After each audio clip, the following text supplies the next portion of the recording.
Assalamualaikum semuanya. Semoga kalian semua dalam keadaan sehat dan dilancarkan rezekinya. Amin ya robbal alamin. Di suatu pagi yang cerah, Abu Nawas tampak duduk santai di depan rumahnya. Lama-kelamaan akhirnya ia pun merasakan jenuh. Dan untuk menghilangkan rasa jenuhnya, ia memutuskan pergi ke warung untuk nongkrong bersama kawan-kawannya. Akan tetapi setibanya di warung ternyata masih sepi. Karena tak ada seorang pun di situ, Abu Nawas lalu memilih untuk jalan-jalan ke pasar. Sesampainya di pasar, Abu Nawas berjalan ke sana kemari hingga sampailah ia di pasar hewan. Di situ Abu Nawas melihat ada seekor keledai yang tampak kesakitan. Karena merasa kasihan, ia berniat membeli keledai tersebut. Maka Abu Nawas pun menghampiri penjualnya.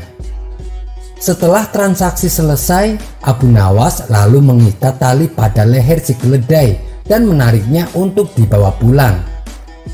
Saat Abu Nawas di tengah perjalanan, ternyata ia telah diawasi oleh dua orang pencuri.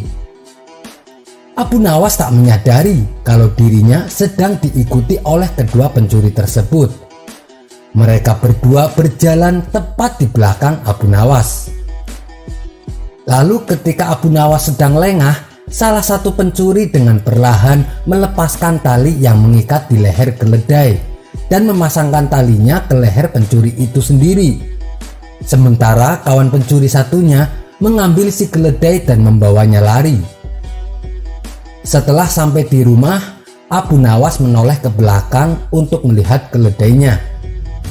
Abu Nawas langsung kaget dan terkejut karena keledai yang dibawanya berubah menjadi manusia dengan kepala terikat.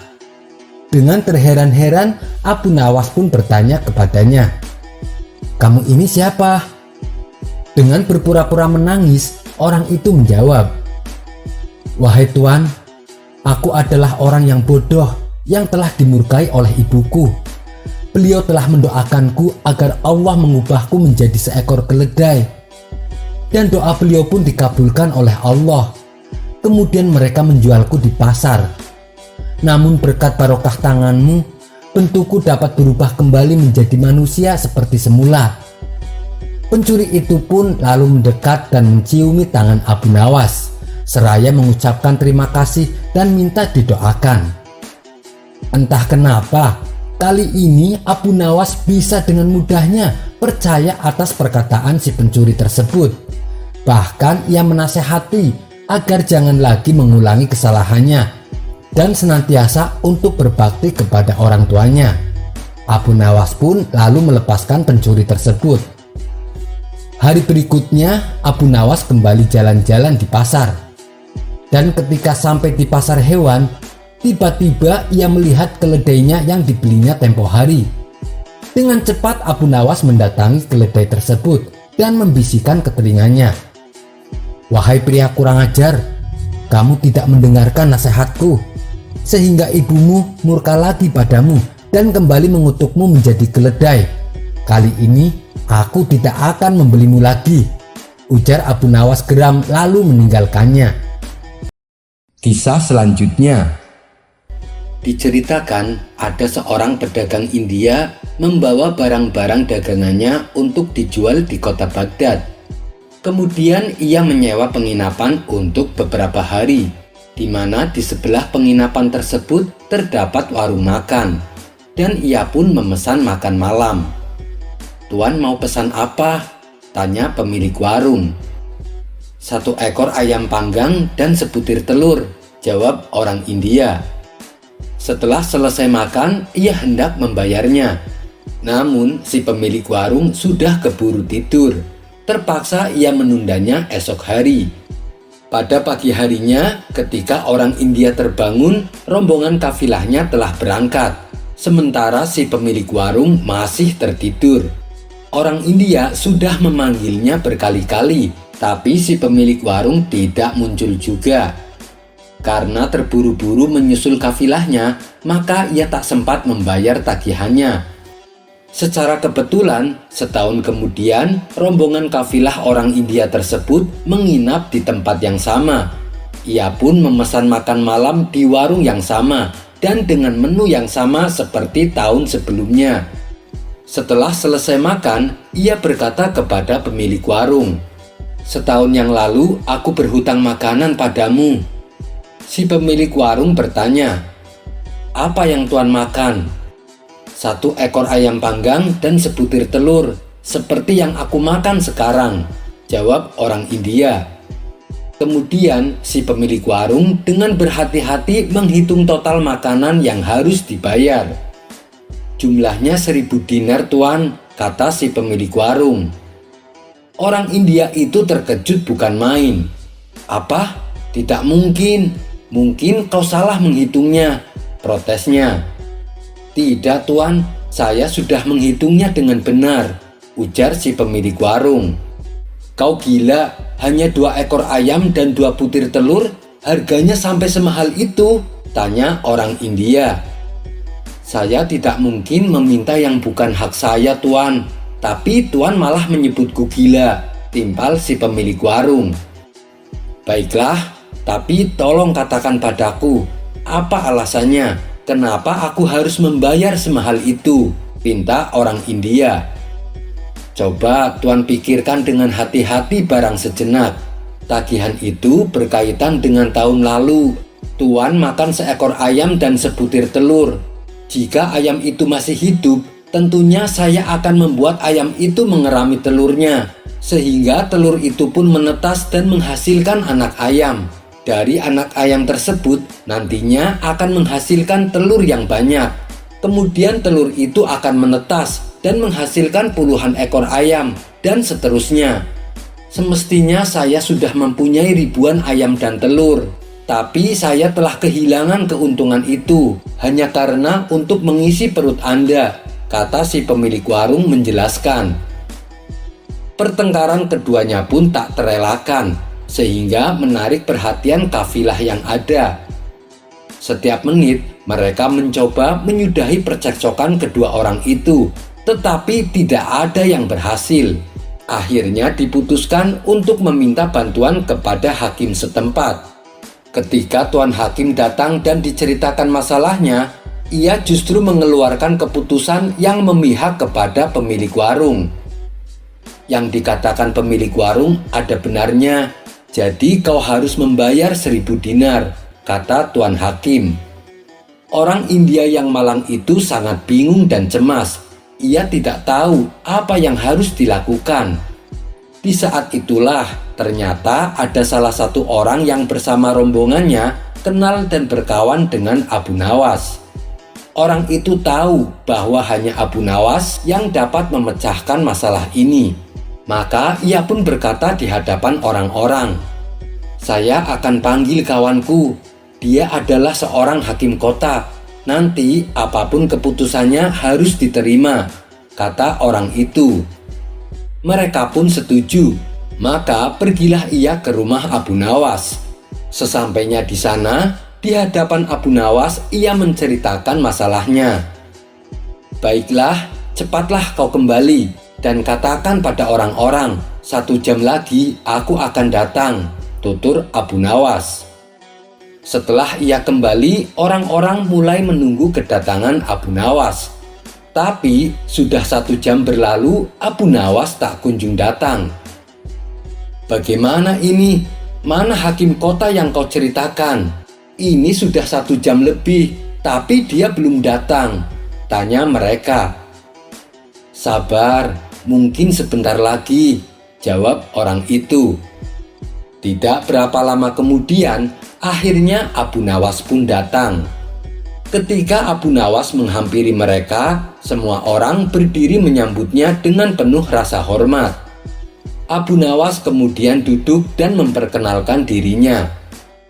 "Tuan-tuan, maafkan atas keterlambatan saya. Seharusnya saya datang lebih awal. Tapi sewaktu saya hendak berangkat, ada tamu datang seorang petani untuk meminta nasihat. Kebetulan, selain menjadi hakim, saya juga tahu banyak tentang ilmu pertanian. Saya menyarankan kepada si petani, supaya hasil pertanian gandumnya melimpah ruah, alangkah baiknya sebelum biji gandum ditanam harus direbus terlebih dahulu, kata Abu Nawas menceritakan. Mendengar cerita Abu Nawas, hakim setempat dan orang-orang menjadi heran dan saling berbisik satu sama lain. Sungguh aneh, hakim ini pasti orang gila, pikir mereka. Kemudian hakim setempat berkata kepada Abu Nawas, "Mana ada biji gandum yang sudah direbus bisa menghasilkan panen yang melimpah?" "Betul, itu tidak mungkin dan sangat mustahil," timpal si pemilik warung. "Kalau kau anggap itu mustahil, apalagi dengan ayam dan telurmu yang sudah dimasak. Mana mungkin bisa berkembang biak sampai ribuan? Coba katakan padaku, mana yang lebih mustahil?" tanya Abu Nawas kepada pemilik warung. Semua orang terkejut dengan jawaban telak Abu Nawas. Sementara si pemilik warung hanya terdiam dan tak berani berkata sepatah kata pun. Tuan hakim setempat pun membenarkan apa yang diucapkan oleh Abu Nawas.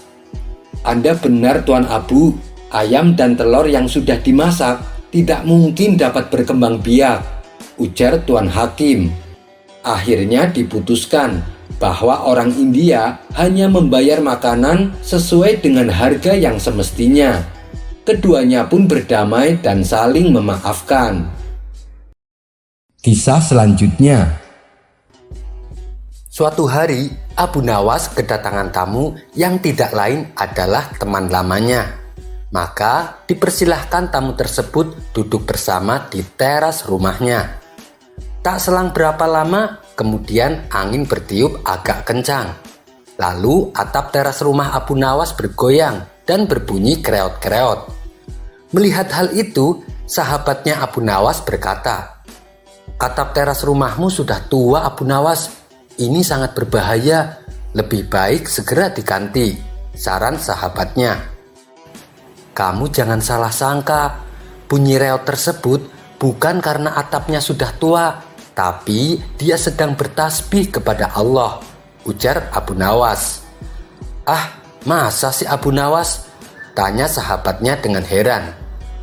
"Kamu lupa ya dengan firman Allah yang berbunyi, langit yang 7, bumi, dan semua yang ada di dalamnya bertasbih kepada Allah. Dan tidak ada sesuatu pun melainkan bertasbih dengan memujinya. Tetapi kamu tidak mengerti tasbih mereka. Sungguh, Dia Maha Penyantun, Maha Pengampun." Itu terdapat di surat Al-Isra ayat 44, tutur Abu Nawas. "Oh, begitu ya Abu Nawas," balas sahabatnya merasa kagum. Tidak berapa lama kemudian, angin kembali berhembus dan kali ini semakin kencang dan bunyi kreot-kreot terdengar semakin keras. Seketika itu Abu Nawas langsung melompat dan berlari menjauh. "Hei Abu Nawas, kenapa kamu melompat dan ketakutan seperti itu? Bukankah katanya atap terasmu sedang bertasbih?" tanya sahabatnya. Sambil berlari, Abu Nawas menjawab, "Aku khawatir jika atap teras itu semakin khusyuk bertasbih, dia akan langsung bersujud." Kisah selanjutnya. Suatu hari, Abu Nawas dipercaya untuk menjaga keselamatan Baginda Raja. Karena belakangan ini, Baginda Raja mendapat pesan ancaman pembunuhan dari orang yang tidak dikenal. Semua tamu yang ingin bertemu dengan Baginda Raja harus melalui izin dari Abu Nawas, termasuk juga masalah makanan. Semua makanan yang akan dihidangkan kepada Baginda harus melalui izin dari Abu Nawas. Suatu hari, Raja merasa lapar. Beberapa koki istana menyajikan hidangan sayuran yang enak. "Apakah ini aman Abu Nawas?" tanya Baginda Raja. "Jangan khawatir Paduka, makanan ini tidak mengandung racun. Bahkan sebaliknya, ini adalah hidangan sayuran yang teramat enak," jawab Abu Nawas. Setelah Baginda mencicipinya, Baginda menjadi merasa ketagihan. Maka Baginda meminta dimasakkan sayuran itu setiap hari. 5 hari kemudian, koki istana masih tetap membuatkan masakan yang sama. Karena sudah merasa bosan, Baginda Raja pun berteriak, "Singkirkan semuanya, aku benci makanan ini." Abu Nawas yang sedang berada di samping Baginda menimpali ucapan rajanya, "Sayuran ini memang terburuk di dunia, Paduka." Baginda Raja heran dengan ucapan Abu Nawas. "Hei Abu Nawas, 5 hari yang lalu kamu bilang katanya ini sayuran yang terbaik di dunia. Sekarang kamu bilang ini sayuran yang terburuk di dunia," ujar Baginda Raja. "Memang benar, Paduka, tapi saya pelayan raja, bukan pelayan sayuran," balas Abu Nawas. Kisah selanjutnya. Suatu ketika saat Abu Nawas berjalan di tepian sungai, ia terpeleset dan hampir jatuh ke sungai. Untunglah ada kawannya yang dengan sigap menolong Abu Nawas. Abu Nawas pun selamat dan mengucapkan terima kasih kepadanya. Semenjak itu, apabila orang tersebut bertemu Abu Nawas, ia selalu menceritakan kejadian ketika dirinya menolong Abu Nawas. Hal itu membuat Abu Nawas mengucapkan terima kasih berulang-ulang. Bahkan ketika sedang nongkrong di warung bersama orang-orang, kawannya itu kembali menceritakan peristiwa tersebut di hadapan Abu Nawas dan orang-orang.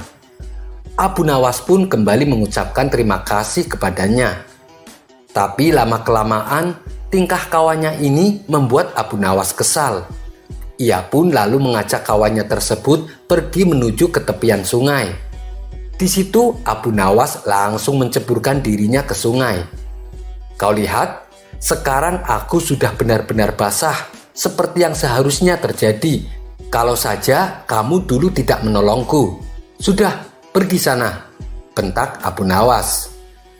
Di kisah ini memberi pelajaran kepada kita bahwa terlalu sering mengungkit-ungkit kebaikan kita kepada orang lain justru akan membuat orang yang kita tolong akan menjadi benci kepada kita. Kisah selanjutnya. Suatu hari, Baginda Raja merasakan suntuk. Ia ingin keluar istana untuk menghilangkan rasa jenuhnya. Maka dipanggillah Abu Nawas untuk menemani sang raja jalan-jalan. Singkat cerita, Abu Nawas dan Baginda Raja memulai perjalanannya. Saat dalam perjalanan, Abu Nawas selalu bercerita yang membuat Baginda Raja terhibur. Ketika mereka berdua melintasi tepian pantai, mereka berhenti sejenak untuk beristirahat. Baginda Raja lalu membasuh muka dan tangannya dengan air laut. Maka terbesit dalam benak Baginda akan sebuah pertanyaan. "Hei Abu Nawas, menurutmu kenapa air laut itu asin?" tanya Baginda Raja. "Karena air laut tidak mengalir kemana-mana, Paduka. Ia senantiasa di tempatnya. Nah, untuk mencegah agar air laut itu tidak busuk, para leluhur kita dulu memberinya garam. Itulah sebabnya air laut menjadi asin," jawab Abu Nawas sekenanya. Mendengar itu, Baginda Raja tertawa terpingkal-pingkal. Perjalanan mereka berdua pun akhirnya dilanjutkan. Tidak berapa lama, dari kejauhan mereka berdua melihat sebuah benda berkilauan. "Benda apa itu, Abu Nawas? Ayo kita ke sana," ajak Baginda Raja. Abu Nawas bergegas melangkah mendahului Baginda Raja. Setelah benda itu diambil oleh Abu Nawas, ternyata hanya sebuah cermin. Abu Nawas pun segera membuangnya kembali. Melihat hal itu, Baginda Raja terkejut. "Kenapa dibuang, Abu Nawas? Memangnya itu benda apa?" tanya Baginda Raja. "Benda yang sangat jelek, Paduka. Wajar saja kalau si pemilik membuangnya," jawab Abu Nawas. "Tapi benda itu terlihat berkilauan dari jauh," ujar Baginda Raja. "Kalau Paduka tidak percaya, ambil saja sendiri," balas Abu Nawas. Karena penasaran, Baginda Raja segera memungut benda itu. Setelah diamati, ternyata itu hanyalah sebuah cermin. Baginda Raja lalu berkata, "Ini kan cermin Abu Nawas. Kenapa kau bilang kalau benda ini sangat jelek?" tanya Baginda Raja. "Coba Paduka perhatikan baik-baik. Pasti Paduka akan menemukan kejelekannya," ujar Abu Nawas. Baginda Raja kembali mengamati cermin tersebut. Di situ Baginda tidak menemukan kejelekan. Yang ada hanya wajahnya sendiri di dalam cermin. "Nah, itu sudah nampak jeleknya. Ayo, lekas dibuang saja bendanya Paduka," ucap Abu Nawas. Baginda Raja mulai memahami maksud ucapan Abu Nawas. "Kurang ajar kamu Abu Nawas," balas Baginda Raja. Kisah berikutnya adalah seorang sufi yang bernama Nasruddin Hoja. Beliau juga tak kalah lucunya dengan Abu Nawas. Kisah yang pertama, menolong pria terjebak di atas pohon. Pada suatu hari, ada seorang pria yang memanjat pohon cukup tinggi. Tak lama kemudian, ia berusaha turun. Namun ia menyadari hal tersebut tidak mudah dilakukan. Beberapa kali ia mencoba turun, namun tak juga menemukan cara terbaik agar tidak terjatuh ke tanah. Pria itu kemudian meminta bantuan pada orang-orang yang melintas di bawah pohon. Sayangnya, tak seorang pun tahu apa yang harus dilakukan untuk membantu pria tersebut. Beberapa orang di sekitar pohon mulai mencoba menolong pria malang itu, namun tetap saja pria itu terjebak di atas. Kemudian Nasruddin muncul dan melihat kejadian tersebut. Lalu ia menyusun rencana untuk membantu pria malang itu. Lalu muncullah ide di benaknya. Nasruddin segera melemparkan sebuah tali sambil berkata, "Ikatkan tali ini pada pinggangmu." Orang-orang yang berkumpul penasaran dengan apa yang akan dilakukan Nasruddin. Ketika pria itu mengikatkan tali ke pinggangnya, Nasruddin langsung menariknya hingga pria itu jatuh ke tanah dan terluka. Orang-orang yang berada di sekitar kejadian terperanjat dan berteriak, "Hei, apa maksudmu melakukan itu?" tanya mereka. "Aku pernah menyelamatkan nyawa seseorang dengan cara yang sama," jawab Nasruddin. "Apakah kau yakin?" tanya salah satu dari mereka. "Saya yakin sekali. Tapi masalahnya aku lupa menyelamatkannya dari sumur atau dari pohon," jawab Nasruddin. Kisah selanjutnya, pindahkan saja. Seorang teman mengeluh kepada Nasruddin karena rumahnya tidak terkena sinar matahari. "Apa ladangmu juga tidak terkena sinar matahari?" tanya Nasruddin. "Kalau ladangku terkena sinar matahari, Nasruddin," jawab kawannya.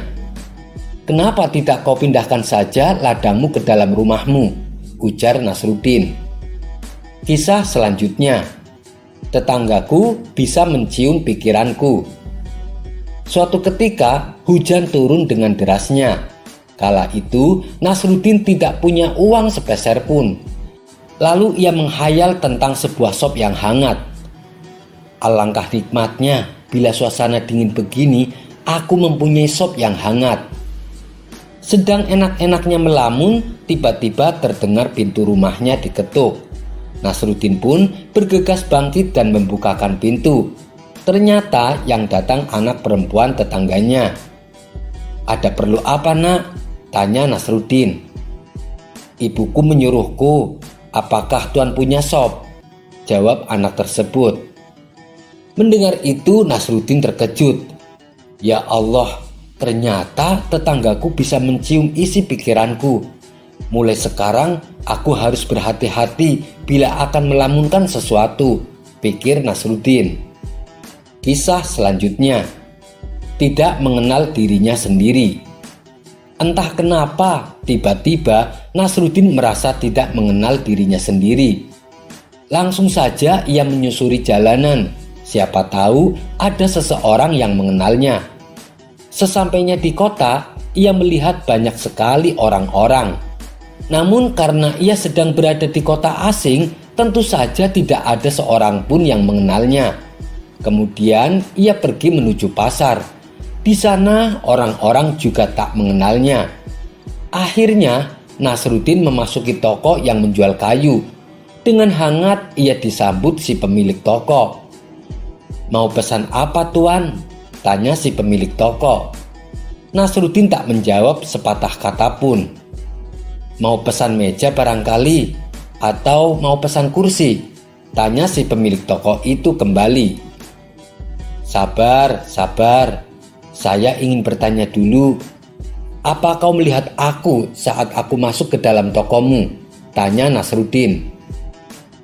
Iya, tentu saja aku melihatmu, jawab si pemilik toko.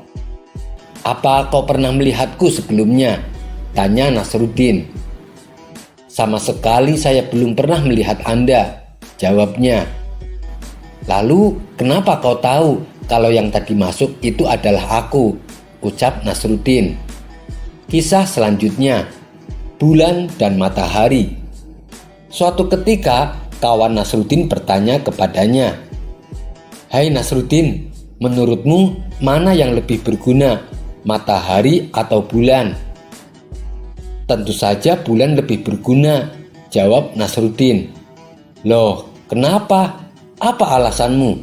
Tanya kawannya. Malam kan gelap, jadi kita butuh sinar. Kalau siang kan memang sudah terang, jadi sebenarnya kita tidak butuh matahari. Kisah selanjutnya, kembalikan sandalku. Suatu hari, Nasruddin akan berwudu di tepian sungai. Ia pun melepaskan sandalnya. Setelah selesai berwudu, ia kembali akan mengenakan sandalnya. Tapi naas, sandal yang akan ia pakai jatuh ke sungai dan hanyut terbawa air. Dengan geram Nasruddin berteriak, "Dasar sungai pelit, baiklah aku kembalikan airmu, tapi tolong kembalikan juga sandalku." Kisah selanjutnya, membedakan kelamin.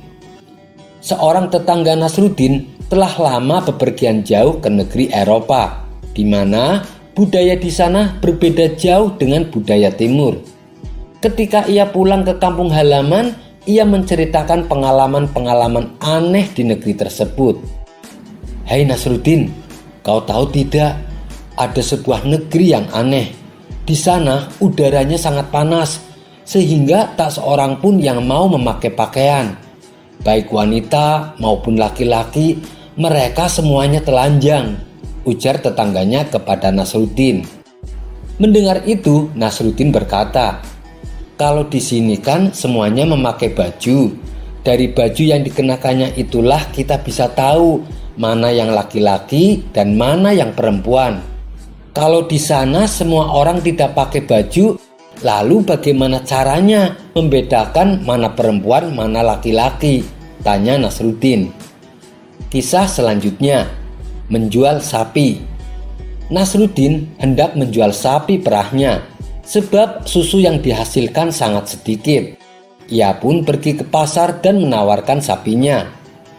"Sapi konyol ini tidak banyak menghasilkan susu, tapi kalau sapi ini menanduk, pasti kau akan mampus," teriak Nasruddin kepada orang-orang di pasar. Hal ini tentu saja membuat sapinya tidak laku. Lalu salah seorang pedagang sapi menghampiri Nasruddin. "Hei Nasruddin, jika cara menjualmu seperti itu, sapimu tidak akan pernah laku.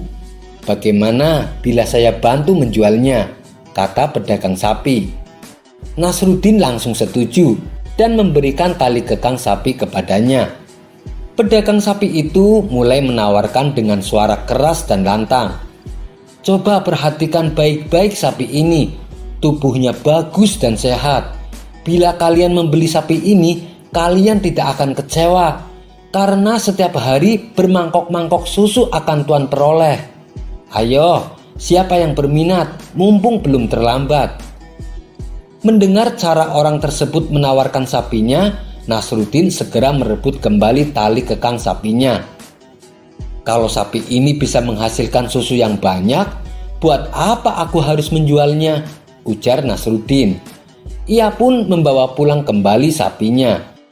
Kisah selanjutnya, menelan kucing. Suatu ketika, kawan Nasruddin mencoba menggodanya.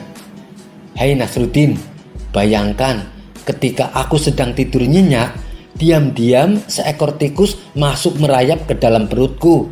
Tentu saja perutku akan merasa sakit. Menurutmu, obat apa yang paling ampuh untuk mengobati sakit perutku?" tanya kawannya. Sejenak Nasruddin berpikir keras. Tak lama akhirnya ia menemukan jawabannya. "Begini kawan, yang harus kamu lakukan adalah telanlah hidup-hidup seekor kucing. Cuman itu obat satu-satunya." Kisah selanjutnya, membeli kurma. Saat Nasruddin sedang jalan-jalan di pasar, tiba-tiba seseorang menghampirinya. "Hai Nasruddin, aku ingin membeli kurma di toko itu," ucap lelaki tersebut sembari menunjuk toko yang jualan korma. "Kamu tinggal beli saja, kenapa harus izin dariku?" balas Nasruddin. "Iya, tapi harganya mahal Nasruddin. Tolonglah, tawarkan kurma itu untukku, supaya aku mendapatkan harga yang murah," pinta lelaki tersebut. Nasruddin tidak keberatan. Ia pun segera menuju toko korma. Setelah terjadi tawar-menawar dengan si pedagang kurma, Nasruddin akhirnya berhasil membelinya dengan harga yang cukup murah. Ia pun kembali menemui lelaki yang meminta tolong. "Berapa harganya Nasruddin?"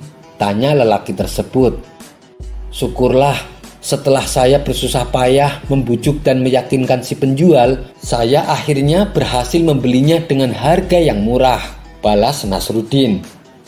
"Terima kasih Nasruddin, kau telah menolongku," kata lelaki itu.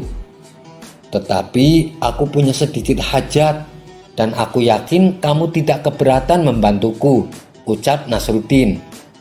"Oh, tentu saja, aku bersedia membantumu dengan senang hati. Katakan, apa hajatmu?" tanya lelaki tadi dengan semangat. "Begini, aku kan telah bersusah payah menawar kurma yang kamu sukai, dan aku juga berhasil membelinya dengan harga yang cukup murah. Aku rasa belum terlambat kalau aku ingin membeli kurma ini untukku sendiri. Aku harap Anda tidak keberatan dengan keinginanku," ujar Nasruddin. Kisah selanjutnya, menyelamatkan bulan.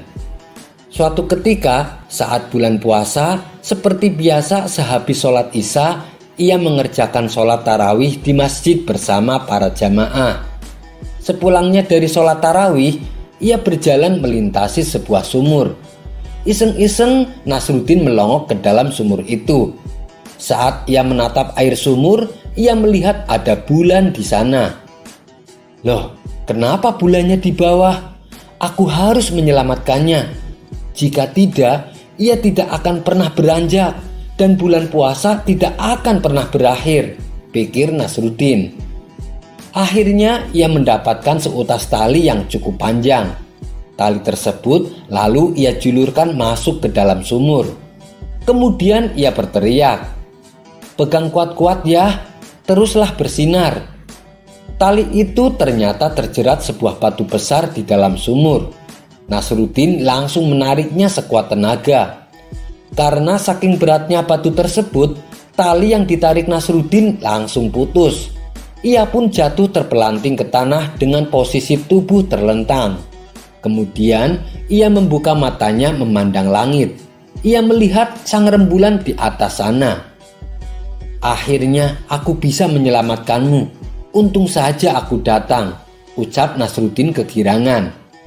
Kisah selanjutnya, sop bebek. Ketika Nasruddin jalan-jalan ke sebuah danau, ia melihat banyak sekali bebek sedang berenang. Maka terbesitlah di benaknya untuk menangkap bebek-bebek tersebut. "Alangkah lezatnya kalau bebek itu aku jadikan sop," pikir Nasruddin. Nasruddin berkali-kali mencoba menangkapnya, namun selalu gagal. Akhirnya semua bebek terbang meninggalkan danau tersebut. Lalu Nasruddin mencelupkan beberapa potong roti ke dalam air danau dan kemudian melahapnya. Beberapa orang yang melihat itu bertanya kepada Nasruddin, Apa yang sedang kamu lakukan? Dengan entengnya Nasruddin menjawab, aku sedang makan sop bebek. Kisah selanjutnya, menjual ayam. Suatu ketika Nasruddin jalan-jalan ke pasar burung. Di sana ia melihat ada seekor burung dijual dengan harga yang cukup mahal. Dia pun berpikir, beruntung sekali penjualnya dengan harga semahal itu. Maka timbul keinginan Nasruddin untuk menjual ayamnya. Pada hari berikutnya, Nasruddin membawa ayamnya ke pasar. Dia menunggu pembeli yang mau membayar mahal. Akan tetapi, tidak ada satupun yang berminat. Rata-rata mereka hanya menawarnya di bawah 5 dirham. Nasruddin pun menjadi kecewa. Ia lalu meluapkannya kepada orang-orang di pasar. Apa-apaan ini? Kemarin aku melihat ada seekor burung bisa laku sampai 12 dirham. Tetapi ayam milikku yang begini indah dan ukurannya juga jauh lebih besar, tapi ditawar hanya 5 dirham. Seseorang kemudian menghampiri Nasruddin dan berkata, tenang Nasruddin, kamu salah paham. Burung yang kemarin dijual itu bukan burung biasa seperti yang Anda kira. Burung itu adalah burung beo. Keistimewaan burung beo itu bisa bicara seperti manusia. Sejenak Nasruddin terdiam mendengar penjelasan tersebut. Ia pun kembali mengamati ayam miliknya. Kalau burung itu bisa bicara, ayamku ini malah bisa berpikir. Dia tahu mana ayam betina dan mana ayam jantan, ucap Nasruddin. Kisah selanjutnya, aku kira kamu adalah aku. Suatu hari, Nasruddin bertemu seseorang yang belum pernah dikenalnya sama sekali. Tetapi Nasruddin berbicara kepadanya sangat akrab. Bahkan ia sampai bercanda segala. Seolah-olah mereka teman akrab yang sudah lama tidak bertemu. Namun ketika orang asing itu hendak pergi, Nasruddin bertanya, maaf kawan, aku belum mengenal Anda. Siapa sebenarnya Anda? Orang asing itu menjawab, kalau begitu, mengapa Anda berbicara akrab padaku, seolah-olah kita sudah kenal lama? Oh, begini kawan, karena aku melihat sorban dan jubah yang kamu kenakan mirip sekali dengan punyaku. Jadi aku kira Anda adalah aku, ujar Nasruddin. Kisah selanjutnya, mengajari kuda bernyanyi. Suatu ketika Nasruddin dinyatakan bersalah dan dijatuhi hukuman mati. Selama Sultan Malik berkuasa, dengan kecerdikannya Nasruddin selalu berhasil lepas dari hukuman. Tetapi tidak ada jalan lolos untuk kasus yang satu ini. Sang Sultan berkata, wahai Nasruddin, aku sebenarnya sangat suka padamu. Kamu ini lucu dan juga mengasihkan. Kamu sering menghiburku. Tapi hukum tetap hukum. Tak ada pilihan lain. Aku harus memberimu hukuman mati. Nasruddin menjawab, waduh, sayang sekali Paduka. Padahal hamba baru saja hendak mengajari kuda Paduka bisa bernyanyi. Kamu bisa mengajari kudaku bernyanyi? Tanya Sultan penasaran. Iya Paduka, tapi hamba butuh sedikit waktu, tidak bisa dalam semalam saja, jelas Nasruddin. Sang Sultan pun sepakat.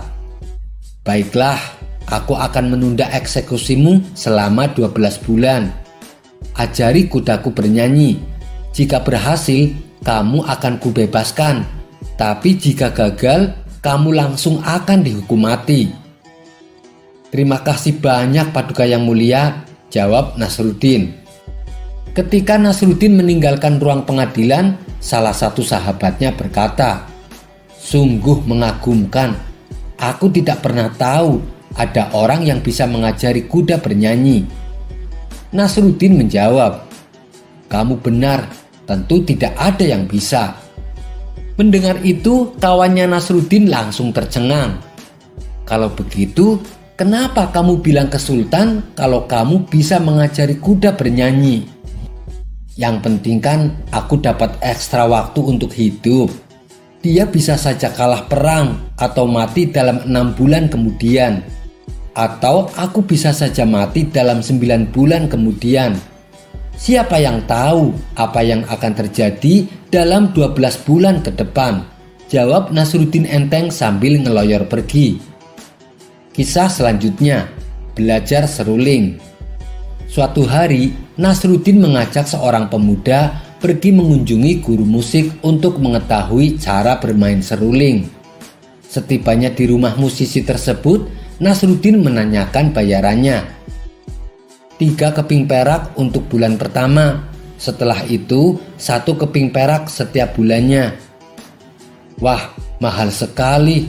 Aku akan kembali sebulan lagi supaya bayarnya hanya 1 perak, ujar Nasruddin.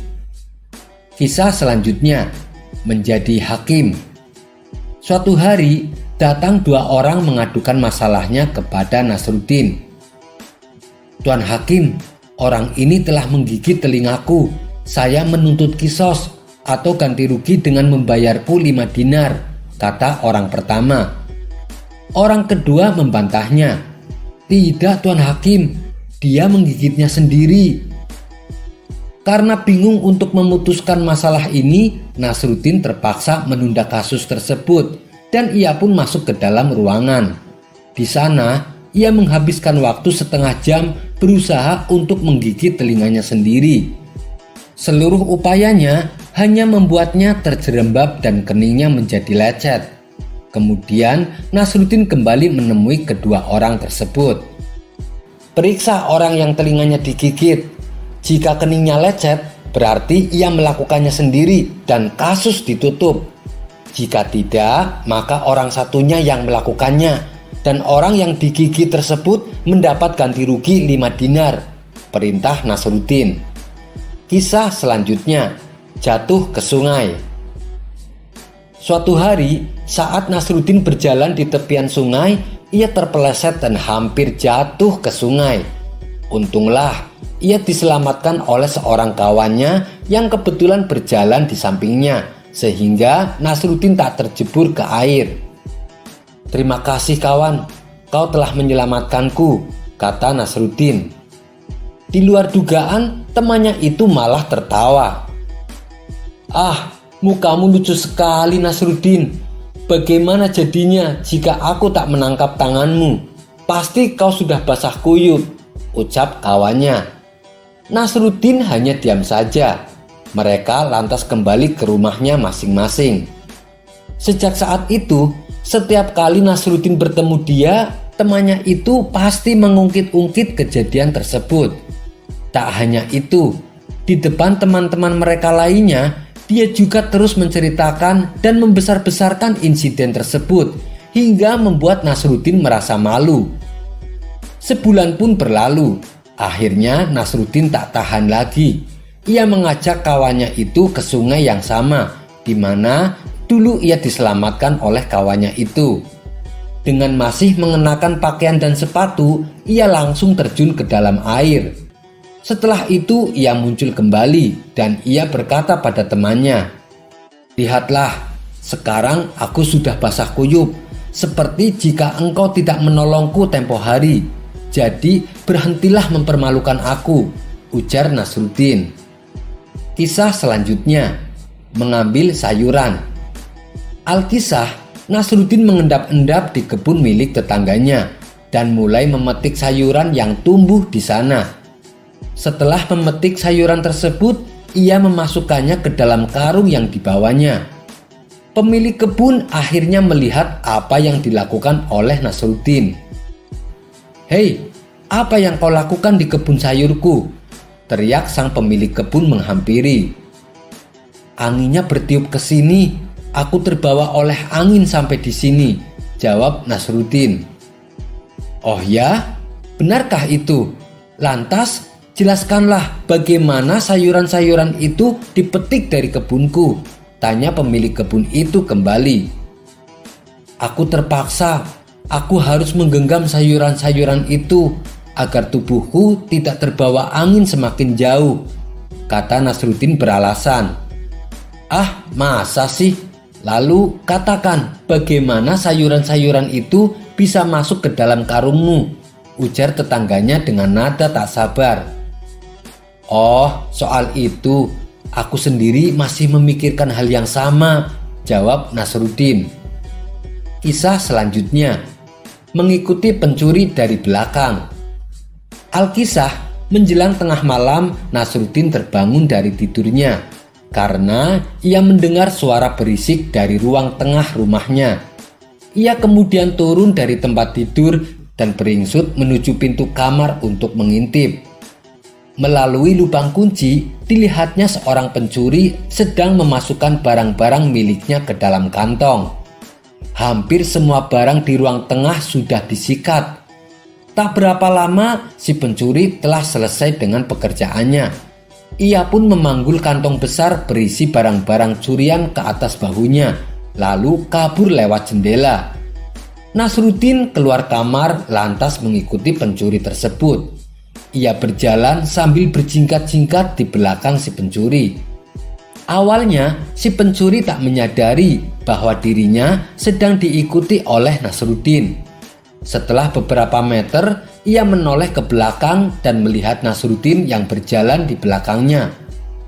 "Hei, kenapa kau mengikutiku?" bentak si pencuri. Karena si pencuri bertubuh kekar, membuat Nasruddin tidak berani melawan. "Loh, bukannya kita sedang pindah rumah?" jawab Nasruddin sekenanya. Kisah selanjutnya, Raja yang Kejam. Alkisah, dalam satu perjalanannya, Nasruddin singgah ke sebuah ibu kota negara. Di sana ia melihat betapa penduduk kota itu hidup susah dan melarat. Setelah bertanya-tanya pada beberapa orang, mengertilah Nasruddin bahwa raja yang memimpin negara tersebut bersifat kejam. Sang raja kerap memungut pajak tinggi, namun tak memikirkan kesejahteraan rakyatnya. Nasruddin lalu mengatakan pada para penduduk bahwa ia bisa menguasai bahasa burung. Kabar menghebohkan itu segera saja menyebar ke seluruh ibu kota hingga sampai ke istana. Sang raja yang akhirnya mendengar kabar itu menjadi begitu penasaran. Maka dipanggillah Nasruddin ke istana. Saat itu kebetulan ada seekor burung hantu yang sering berteriak di dekat istana. Bertanyalah sang raja pada Nasruddin, "Coba katakan, apa yang diucapkan burung hantu itu?" "Waduh, bahaya Paduka. Burung itu mengatakan jika raja tidak berhenti menyengsarakan rakyatnya, maka kerajaannya akan segera runtuh seperti sarangnya," jawab Nasruddin. Kisah selanjutnya, Alkisah, tentara timur menjarah seluruh Asia Tengah. Dan desas-desusnya adalah bahwa tentara timur sedang menuju desa Nasruddin. Mendengar hal itu, Nasruddin dalam khutbah Jumatnya menyerukan kepada para jamaah, "Mari kita semua berdoa untuk kematian tentara timur yang timpang sebelum dia datang." Semua penduduk desa mengucapkan amin dengan lantang. Tiba-tiba seorang pria berdiri dari antara para jamaah. Ia pun lalu bertanya, "Apakah Anda pernah melihat tentara timur?" Nasruddin menjawab, "Tidak, dan aku juga tidak pernah melihatmu sebelumnya." Laki-laki itu berkata, "Kamu benar, karena saya adalah komandan tentara timur." Sontak Nasruddin terkejut, begitu pula semua penduduk desa. Tapi dengan tenang Nasruddin melanjutkan khotbahnya. "Mari kita berdoa sekali lagi, kali ini untuk jenazah kita." Mendengar itu, komandan tentara timur menjadi heran. "Dasar bodoh, kenapa kamu berdoa untuk jenazahmu sendiri?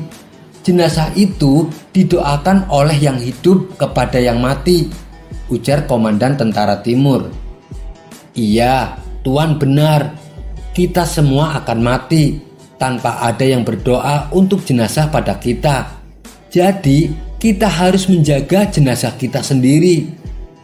Mendengar itu, komandan tentara tertawa terbahak-bahak. Ia pun akhirnya memaafkan Nasruddin. Ia juga memberikan seekor gajah sebagai hadiahnya. Namun kehadiran gajah tersebut membuat penduduk desa resah sebab ia memakan banyak hasil panen mereka. Akan tetapi mereka tidak berani membunuh atau menjual gajah itu karena mereka takut Panglima Tentara Timur akan murka. Mereka semua menyalahkan Nasruddin dan menuntut agar dia mengembalikan hadiah itu.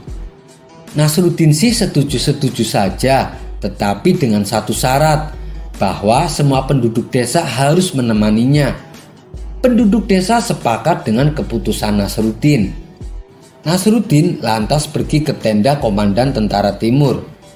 Apesnya saat itu Komandan Tentara Timur dalam suasana hati yang buruk. Ia pun berteriak kepada Nasruddin, "Apa yang kau inginkan?" "Ini tentang gajah yang Tuan berikan," jawab Nasruddin. "Memangnya kenapa? Apakah hadiahku tidak berguna untukmu?" tanya komandan tentara. Nasruddin menjadi ketakutan. Ia lalu menengok ke belakang. Ternyata penduduk desa tidak berada di belakangnya. Karena merasa dibohongi, Nasruddin pun menjadi marah. Nasruddin kemudian memikirkan jalan keluar, sekaligus balas dendam dengan warga desa. Kira-kira jawaban apa yang harus ia katakan supaya Komandan Timur tidak marah? Akhirnya ia pun menemukan ide. "Begini Tuan, saya perhatikan gajah yang Tuan berikan terlihat sedih, mungkin karena tidak ada pasangannya. Apakah Tuan punya gajah betina supaya gajah itu ada pasangannya?" Kisah selanjutnya. Suatu ketika Nasruddin pergi ke pesta dan duduk di kursi yang paling elegan. Melihat itu, kepala penjaga ini mendekatinya dan berkata, "Tuan, kursi ini disediakan untuk tamu kehormatan." Nasruddin menjawab dengan percaya diri, "Oh, saya lebih dari sekedar tamu kehormatan." Kepala penjaga kembali bertanya, "Jadi Tuan seorang diplomat?" Lagi-lagi Nasruddin menjawab, "Bukan, saya jauh lebih dari seorang diplomat." Kepala penjaga bertanya kembali, "Benarkah? Jadi Tuan seorang menteri?"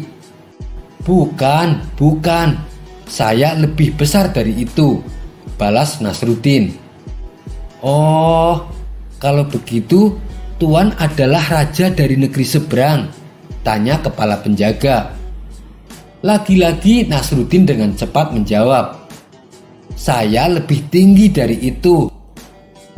"Apa? Kamu lebih tinggi dari itu? Kamu mempermainkan saya ya? Tidak ada siapapun yang lebih tinggi dari raja." Nasruddin menyeringai dan berkata, "Nah, sekarang kamu mengerti, aku bukan siapa-siapa." Kisah selanjutnya. Suatu ketika Nasruddin pergi ke rumah pemandian. Dia mengenakan pakaian yang sedikit usang dan sobek. Ketika petugas mandi melihat pakaiannya yang sobek, dia menganggapnya sebagai orang miskin, sehingga tidak terlalu memperhatikannya dan tidak terlalu memperdulikannya. Walhasil pelayanan petugas mandi sangat buruk. Bahkan ketika Nasruddin meminta handuk kepada petugas, ia hanya melemparkan handuk ke arahnya. Namun ketika Nasruddin pergi, dia memberi tip besar kepada petugas itu. Minggu depannya lagi, Nasruddin pergi ke pemandian yang sama. Kali ini, ketika pelayan melihat Nasruddin, dia memperlakukannya dengan penuh perhatian dan memberinya pelayanan istimewa. Petugas berharap untuk mendapatkan tip yang besar, tetapi gagal. Karena kali ini Nasruddin tak memberi tips sepeser pun dan hanya memberikan tatapan jahat. Petugas tersebut berdiri dengan ekspresi kecewa di wajahnya. Melihat itu, Nasruddin menoleh ke arahnya dan tampak sedih. Kisah selanjutnya. Tamu Allah. Ada seorang dusun yang hampir tidak memiliki rasa malu dan juga tidak mempunyai akhlak yang baik. Kesukaannya adalah meminta-minta. Ia tidak akan meninggalkan rumah seseorang sebelum memperoleh sesuatu, baik berupa pakaian maupun berupa makanan. Akan tetapi, dia tidak akan merasa sakit hati ataupun kecewa apabila diusir dan tidak dipenuhi permintaannya. Berkali-kali dia membuat kaget Nasruddin. Suatu hari, orang dusun itu datang ke rumah Nasruddin dan mengetuk pintunya. "Siapa itu?" tanya istri Nasruddin. "Aku ada urusan dengan Nasruddin," jawabnya.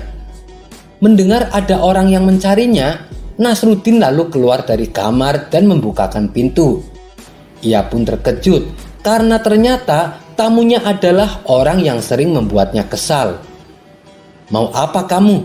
tanya Nasruddin. "Aku tamu Allah," jawabnya. "Kalau begitu, mari ikut aku," kata Nasruddin sambil keluar rumah. Ia berjalan menuju masjid. Sesampainya di masjid, Nasruddin berkata kepada tamunya tadi, "Kalau kamu ke rumahku, itu salah alamat. Inilah rumah Allah, wahai tamu Allah, silahkan masuk." Kisah selanjutnya, Nasruddin dan orang-orang buta. Sekelompok orang buta sedang duduk santai di sebuah warung kopi. Nasruddin kebetulan lewat dan mampir. Dia mengeluarkan kantong dirham dan membantingnya supaya mereka mendengar suara gemerincing. "Ambillah uang itu dan bagi-bagikan di antara kalian," kata Nasruddin berbohong, karena ia memang tidak memberikan apa-apa pada mereka. Dari tempat yang agak jauh, Nasruddin menyaksikan orang-orang buta itu bangkit dan berdiri. Mereka berkata pada satu sama lainnya, "Berikan hakku, mana bagianku?" Mula-mula mereka saling cekcok ingin mendapatkan bagian, lalu saling memukul dengan tongkat masing-masing. Dari kejauhan, Nasruddin terus menyaksikan adegan lucu itu. Ia hampir tidak kuat menahan tawa. Kisah selanjutnya, anjing dan batu. Nasruddin tiba di suatu kota untuk suatu keperluan. Saat itu sedang musim salju. Ketika ia berjalan menuju ke suatu penginapan, seekor anjing galak menggonggong kepadanya.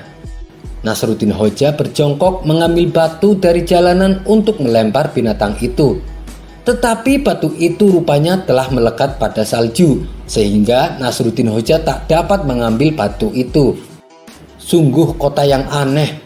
Penduduk kota ini mengikat batu-batunya, tetapi membiarkan anjingnya bebas," kata Nasruddin. Kisah selanjutnya, kaki dan kepala. Di suatu hari yang panas, Nasruddin tersesat di suatu kota. Ia bingung dan berjalan ke sana kemari sepanjang hari. Akhirnya ia memutuskan untuk beristirahat di suatu penginapan. Begitu pelayan penginapan menunjukkan kamarnya, ia segera membaringkan diri dan kedua kakinya diletakkan di atas bantal.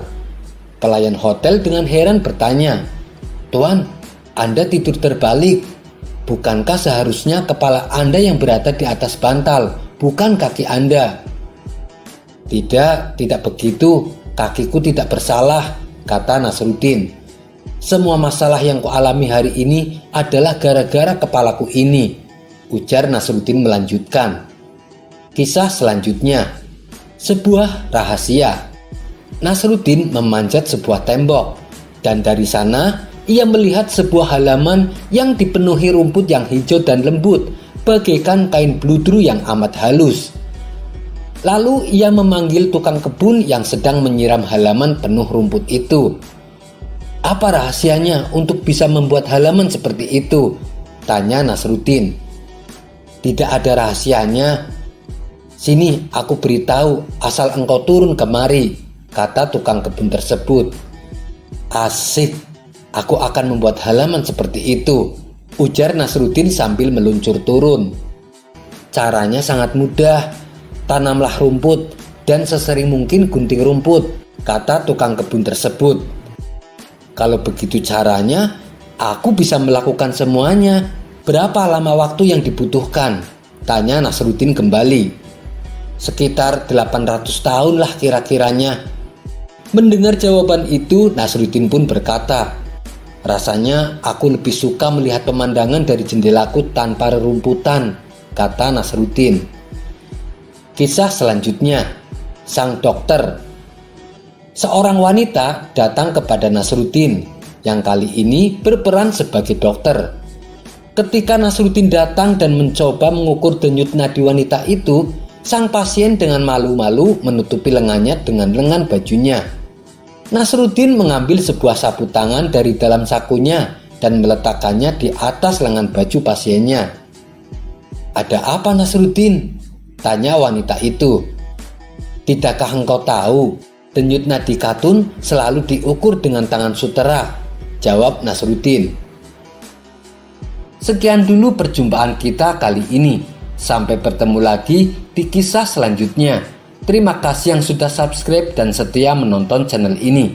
Wassalamualaikum warahmatullahi wabarakatuh.